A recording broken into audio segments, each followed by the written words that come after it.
Hello friend, welcome to my channel छोटी सी रसोई। आज आपकी फेवरेट, आपके बच्चों की फेवरेट रेसिपी लेके आई हूँ।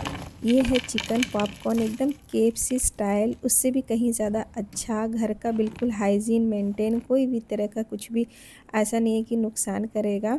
आप घर पर बहुत ही टेस्टी पॉपकॉर्न चिकन बना के बच्चों को दे सकते हैं, खुद खा सकते हैं। तो एक बार ज़रूर ट्राई करें। तो ये देख के आपको लग रहा है कितना अच्छा बना है, कलर परफेक्ट है। जबकि मेरा फ़ोन बहुत पुराना है, मैं उसी से काम करती हूँ। लगभग कम से कम 5 साल पुराना ये हो गया है, लेकिन फिर भी कलर आप देख रहे हैं कितना अच्छा है। कोई भी ऐसा नहीं कि मैंने एडिटिंग के टाइम पे इसमें कोई फ़िल्टर डाला है, कुछ नहीं डाला है। जैसा ये बना है बिल्कुल एक लाइट में, वैसे ही ये रेसिपी आपके सामने लेके आई हूँ। तो पसंद आ जाएगा तो प्लीज़ एक लाइक कर दीजिएगा, सब्सक्राइब कर लीजिए, थोड़ा सा मोटिवेशन मिल जाता है। तो प्लीज़ मेहनत को सपोर्ट कीजिए। तो इसके लिए सबसे पहले तो हम चिकन ले लेंगे। तो चिकन का जो ब्रेस्ट वाला पीस है ना, वो जैसे नॉर्मल चिकन मेरे घर में आया था, बच्चों को खाने का मन था, तो उसके जो थोड़े से हार्ड वाले पीसेस होते हैं, नॉर्मली लोगों को पसंद नहीं आती है चिकन की ग्रेवी बनाते हैं तो, क्योंकि उसे बहुत ज़्यादा चबाना पड़ता है। तो ये या तो आप थाई के पीसेस ले लें या फिर आप ब्रेस्ट के पीसेस ले लें, लेकिन बोनलेस चाहिए। उसको छोटे छोटे टुकड़ों में कट करना है। तो पहले तो आप सिंपल तरीके से या तो कट सकते हैं या फिर हल्का सा ना इसको कूट लीजिए। मतलब इससे ना और भी ज़्यादा चिकन सॉफ्ट हो जाता है, जल्दी पकता है और बहुत ही मॉइस्ट रहता है, अंदर से ड्राई नहीं होगा। तो इस तरीके से आप हल्का सा ना इसको चाहिए तो कूट लें, हल्का सा एकदम, बिल्कुल ऐसा नहीं कि अलग हो जाए सारे के सारे।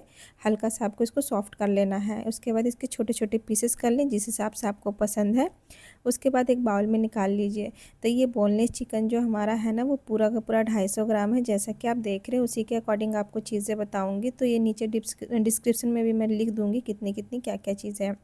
तो एक एक छोटा चम्मच से थोड़ा सा कम ही मैंने नमक डाला है। आधा छोटा चम्मच काली मिर्च डाली है, थोड़ी सी मिर्च डाली है क्योंकि तीखा मैं ज़्यादा नहीं डाल रही हूँ, मेरी बेटी खाएगी इसके लिए।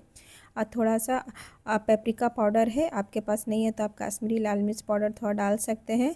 इसी के साथ में एक चम्मच, छोटा चम्मच अदरक लहसुन का पेस्ट डाला है। आधा अंडा मैंने डाला है क्योंकि क्वांटिटी ज़्यादा नहीं था। आप चाहिए तो पूरा अंडा डाल सकते हैं, लेकिन उससे क्या थोड़ा सा गीला ज़्यादा हो जाएगा। क्वांटिटी अगर हाफ़ केजी है तो एक अंडा पड़ जाएगा। इसमें एक चम्मच कॉर्नफ्लोर डालिए और उसको मिलाइए अच्छे से। और इसको कम से कम आप तुरंत भी बना सकते हैं, लेकिन अगर आपके पास टाइम है तो आधा घंटा से 1 घंटे तक आप इसको ज़रूर फ्रीज में रख दें, जिससे फ्लेवर अंदर तक चला जाए। उसके बाद आधा कप मैंने यहाँ पे मैदा लिया है और 2 से 3 चम्मच आप कॉर्नफ्लोर डालें। कॉर्नफ्लोर ज़रूर डालें, उसी से आपकी जो ऊपर की लेयर है ना क्रिस्प बनेगी काफ़ी ज़्यादा। यहाँ पे इसमें फ्लेवर देने के लिए अनियन और गार्लिक का पाउडर चाहिए था, तो मार्केट से ले सकते हैं, नहीं तो घर पर इसे ड्राई कर कर इसको पीस ले या फिर धूप में सुखा के थोड़ा कभी रख ले, यूज होता है किसी किसी रेसिपी में। इसके अंदर हम काली मिर्च डाल देंगे, थोड़ा सा पेपरिका पाउडर डाला है, ऑरिगेनो डालेंगे और इसमें थोड़ा सा नमक, बहुत थोड़ा सा नमक डाल दिए हैं। आप इसमें पेरी पेरी मसाला यूज़ कर सकते हैं दोनों ही रेसिपी में। तो अब वो टोटली आपके ऊपर है कि आप पेरी पेरी मसाला इसमें डालना चाहते हैं कि नहीं, लेकिन आप डालिएगा तो टेस्ट अच्छा ही आएगा। मैंने इसमें यूज़ नहीं किया है क्योंकि मैं ऊपर से यूज़ करूँगी, उतना स्पाइस काफ़ी होता है क्योंकि उसमें भी तीखापन होता है। फ्लेवर इससे भी बहुत अच्छे आएंगे। इसको उस मैदे के जो बैटर है ना, मिक्स था, उसके अंदर पहले एक बार डिप किया हमने ड्राई में ही। उसके बाद इसको पानी, ठंडा पानी है जो, मतलब हल्का ठंडा पानी में आप इसको डालिए। उसके बाद इसको ऊपर एक बार और कोटिंग कीजिए, इससे भी क्रिस्प होएगी। और एक और तरीका है जिससे केएफसी के अंदर जो ऊपर में जो एक हल्का सा लाइनिंग टाइप की आती है ना, मतलब हल्का सा क्रम्बल टाइप का, वो वाला किस तरीके से लाना है वो भी आपको मैं बता रही हूँ। तो पहले तो जितने भी चिकन है ना, उसको एक बार ड्राई कोटिंग कर लीजिए, जैसा कि आप देख रहे हैं। पूरे के पूरे चिकन को कर लीजिएगा क्योंकि हमें मैदा वगैरह वेस्ट नहीं करना है। इसके लिए मैं यहाँ पर ना उतनी ही क्वांटिटी का मैदा और आपको कॉर्नफ्लोर बताई हूँ जितना ये 250 ग्राम में एकदम परफेक्ट गया था, बिल्कुल भी कम नहीं पड़ा था। लेकिन आपको हो सकता है 1-2 चम्मच और कम पड़े, तो अगर आप नए नए हैं तो 1-2 चम्मच ज़्यादा ही ले लें मैदा और कॉर्नफ्लोर की क्वांटिटी मिलाकर, जिससे कि आपको आसानी रहे। मैंने यहाँ पे एकदम इक्वल ही हुआ था, तो कोई भी चीज़ फीका नहीं था। तो सभी चिकन को पहले तो एक कोटिंग मैंने कर दिया हल्की सी। उसके बाद इसमें ना 1-2 चम्मच आप पानी डालिए पहले।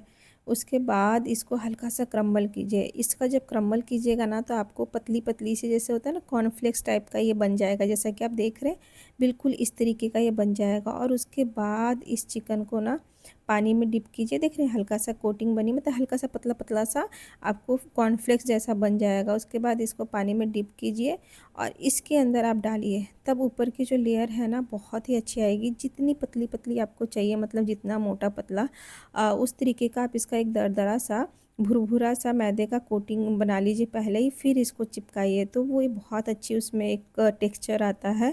जिस हिसाब से आपको चाहिए बिल्कुल उस हिसाब से आ जाएगा। यहाँ पे हम माँ बेटी मिलके पूरा का पूरा चिकन को अच्छे से कोट कर दिए, क्योंकि वो करने के लिए जिद कर रही थी, तो साथ में मैंने बोला चलो ठीक है कर लेता हूँ। और पूरा का पूरा डिप वही की है मैंने, साइड में कोटिंग की है। साथ में मिलकर वो बहुत अच्छे से काम कर लेती है, देखना बहुत पड़ता है। लेकिन यहाँ पे हम तेल को गरम कर लेंगे। इसको मैंने 10 मिनट के लिए फ्रिज में रख दिया था, तब तक यहाँ पे तेल हमारा गरम है। तेल हमेशा मीडियम गरम होना चाहिए, ना ही ज़्यादा ठंडा होना चाहिए, ना ही ज़्यादा गरम होना चाहिए। मीडियम गरम आपका तेल रहेगा। कुछ इम्पोर्टेंट चीज़ आपको बता दे रही हूँ कि इस चिकन को ना 5 से 6 मिनट से ज़्यादा आप कोशिश करें ना पकाएं, नहीं तो अंदर से ड्राई हो जाएगा। 5-6 मिनट में अच्छे से ये पक जाता है, हल्का सा गोल्डन क्रिस्पी हो जाएगा। आप इसे निकाल लीजिए, बहुत ज़्यादा ओवर कुक मत कीजिएगा, ड्राई हो जाएगा। और कॉर्नफ्लोर का यूज़ ज़रूर कीजिएगा, उसी से इसकी जो क्रंच आती है क्रिस्पी रहता है। तीसरा, मैरिनेट करके अगर टाइम है तो थोड़ा देर ज़रूर छोड़िएगा, इससे भी इसके अंदर जो है ना अंदर बहुत ही सॉफ्ट बनता है, जूसी बनता है। तो इन 2-3 चीज़ों को आप हमेशा ध्यान में रखें।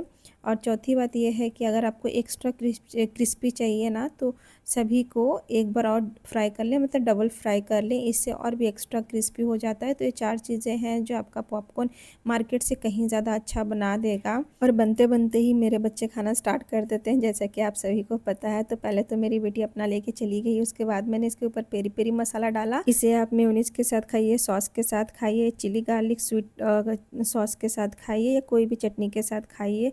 मार्केट से कहीं ज़्यादा टेस्टी बनेगा, गारंटी है। ज़रूर ट्राई करें, कैसा लगा ज़रूर बताएं।